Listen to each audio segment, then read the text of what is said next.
Well, after 3 years, a killer is brought to justice. DeAndre Wilson was sentenced in federal court today for the murders of 3 people back in 2019. News 4's Marley Tuscas will join us live outside the federal courthouse. But first, she breaks down a timeline of the crime.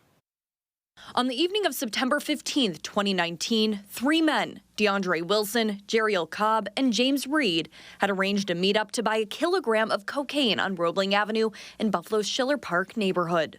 The people they were purchasing it from, Miguel Anthony Valentin Colon and Demel Roman Otterfred, drove up to Buffalo from Florida, along with Valentin Colon's wife and 3-year-old son.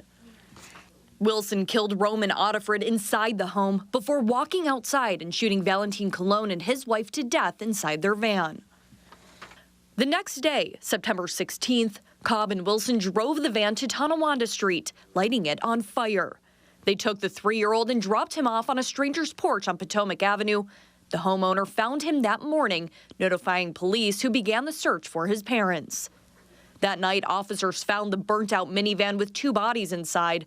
More than a week later, on September 25th, investigators found Roman Otterfred's remains in a backyard fire pit at a home on Box Avenue. Then, in September of 2020, the U.S. Attorney's Office filed murder charges against Cobb and Wilson and charged them, along with Reed, with burning the bodies of the 3 victims and a years-long conspiracy to sell illegal drugs in Buffalo. In July 2022, Cobb and Reed pleaded guilty. They face a maximum of life in prison. Then, this past September, more than 3 years after the incident, Wilson's trial began, with Cobb and Reed testifying against him. On November 3rd, jurors found Wilson guilty of 15 counts, including murder and drug conspiracy. His sentencing was this afternoon, where he faced life in prison. And DeAndre Wilson was sentenced to 3 consecutive life terms, as well as an additional 30 years. He must also pay a fine immediately. That fine is for the cost of $3,000. Now, today, during that sentencing, Judge Elizabeth Wolford told Wilson, with the hundreds of people that she has sentenced in her career, she tries to see redeeming qualities, but that he is an evil person who she says cannot be rehabilitated. Wilson sat in his seat, showing no emotion as his sentence was read aloud. In the row behind him, his family sat, shaking their heads. Meanwhile, across the courtroom, Zenaida Colon cried.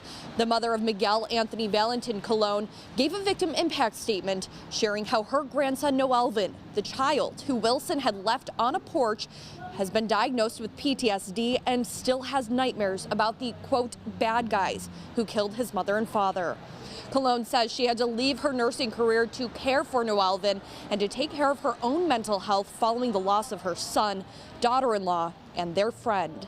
Assistant U.S. Attorney Joseph Trippi Jr. told the courtroom this was one of the most horrific cases he has ever handled. Wilson was sentenced to 14 counts despite being convicted of 15. And as I previously noted, both James Reed and Jeriel Cobb have already pleaded guilty in this case. They have yet to be sentenced, but they also face life in prison. Reporting live in downtown Buffalo, Marley Tuscas, News 4.